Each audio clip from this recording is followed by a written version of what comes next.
पटाखे जलाकर जो धन बचा रहे थे वो पूछ रहे हैं वायु प्रदूषण के लिए कौन जिम्मेदार है।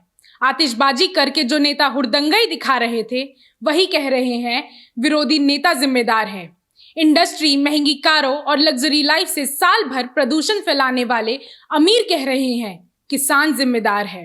अगर प्रदूषण की वजह आपको सिर्फ पराली दिखाई देती है तो आप भी मीडिया के प्रोपेगेंडा का शिकार हैं। जहरीली हवाओं के बीच फैल रही जहरीली खबरें, दोनों से पीड़ित जनता बीमार है। नमस्कार, मैं तान्या यादव, बोलता हिंदुस्तान में आपका स्वागत है। दिल्ली और आसपास के इलाके पूरी तरह से धुंध की चादर ओढ़े हुए हैं।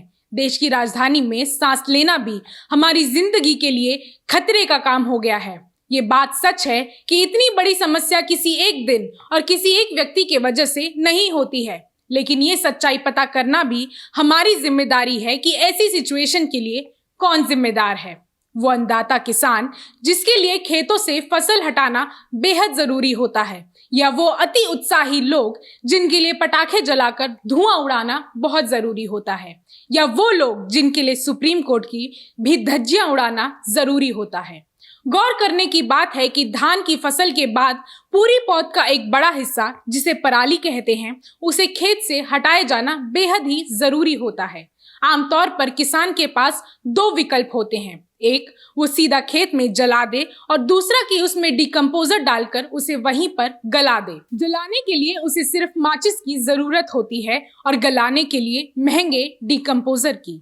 इसलिए अगर फसल को गलाने के बजाय किसान जला रहे हैं तो जिम्मेदार है सरकारें जो पराली को गलाने के लिए फ्री में डिकम्पोजर उपलब्ध नहीं करा पा रही हैं। यूपी, हरियाणा, राजस्थान और पंजाब के किसान फसलों को जलाना नहीं गलाना चाहते हैं, लेकिन क्या बीजेपी और कांग्रेस की तमाम सरकारें उन्हें इसके लिए फ्री में डिकम्पोजर दिलाने के लिए तैयार हैं?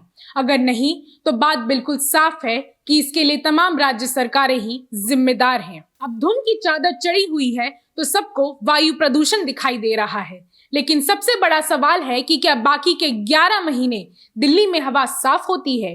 क्या ये बात किसी से छुपी हुई है कि हवाओं में जहर घोलने के लिए सबसे ज्यादा अमीर और अपर मिडिल क्लास जिम्मेदार है?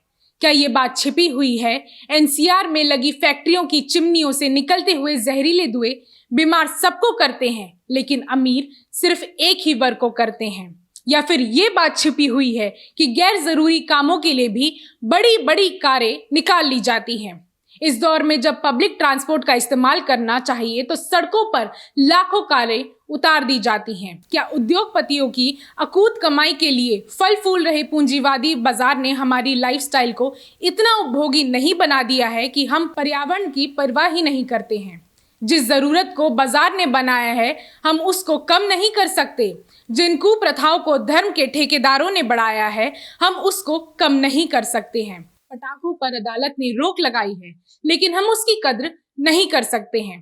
तो फिर सोचे, जिस फसल को हटाए बिना नई फसल नहीं बोई जाएगी, क्या किसान उस फसल को खेत से हटाने से बच सकते हैं?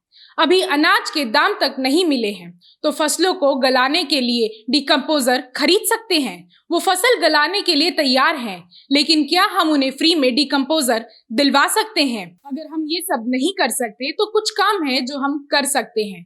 मजबूर किसानों को अपराधी ठहराना बंद कर सकते हैं, लापरवाह सरकारों को जिम्मेदार ठहराना शुरू कर सकते हैं और बाजार की कठपुतली बनकर खुद को स्मार्ट कहलाना बंद कर सकते हैं। साल भर प्रदूषण फैलाकर खुद को एनवायरमेंटलिस्ट दिखाना बंद कर सकते हैं। और राजधानी दिल्ली वाले, माना कि ये टेम्पररी उपाय है, मगर इमरजेंसी के इस दौर में कारों का ऑड इवन कर सकते हैं।